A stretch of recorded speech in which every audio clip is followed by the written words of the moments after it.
ہم عمومی طور پہ ایک اور بات سنتے ہیں، ہم سنتے ہیں کہ شیعوں کے 12 امام ہیں۔ وہ شیعوں کے کہاں سے امام ہیں؟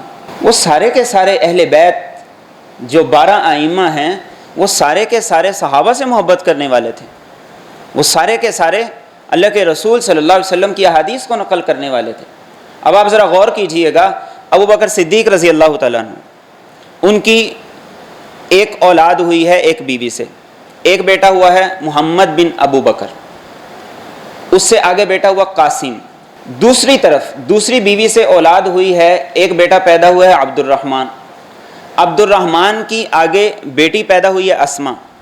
قاسم اور اسما، ابو بکر صدیق رضی اللہ تعالیٰ عنہ کی 2 بیویوں سے اولاد تھی، ان دونوں کا آپس میں نکاح ہوا، اس سے ایک بیٹی پیدا ہوئی ام فروہ۔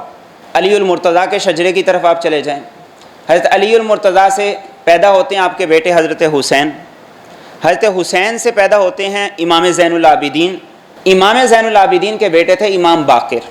اب یہ کہتے ہیں کہ علی المرتضیٰ ہمارے پہلے امام ہیں، تو پہلے امام ہیں تو آپ ساتھ یہ بھی تو بتائیں کہ ان کے نکاح کے اندر صدیق اکبر کی بیوی آئی اور صدیق اکبر کے بیٹے کی پرورش علی المرتضیٰ نے کی۔ پہلے امام علی المرتضیٰ، دوسرے امام امام حسین، تیسرے امام حسن، چوتھے امام زین العابدین، 5ویں امام باقر۔ امام باقر کا نکاح ہوتا ہے ام فروہ سے، جو کہ حضرت ابو بکر صدیق رضی اللہ تعالیٰ عنہ کے شجرے میں سے، اور ان دونوں کے نکاح سے آگے جتنی بھی اولاد پیدا ہوتی ہے وہ سارے کے سارے شیعہ کے باقی جو امام ہیں وہ انہی سے شجرہ نسب چلتا ہے۔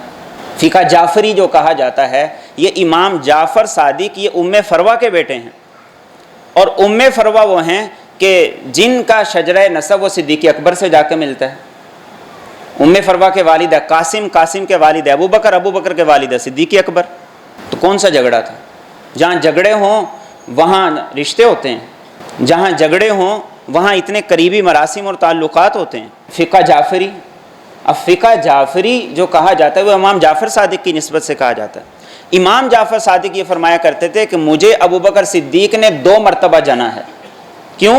اس لیے کہ ان کی والدہ جو تھی، ان کی والدہ کے والد بھی اور والدہ بھی دونوں صدیق اکبر کی لڑی میں سے تھے۔ تو امام جعفر صادق یہ فرمایا کرتے تھے کہ مجھے ابو بکر صدیق نے 2 مرتبہ جنا ہے۔ اب وہ اپنے شجرے پہ فخر کریں، وہ اپنی ان رشتہ داریوں پہ فخر کریں، اور تم بکواس کرو اور پھر یہ کہو کہ ہم اہل بیت سے محبت کرنے والے ہیں، یہ کیسی محبت ہے؟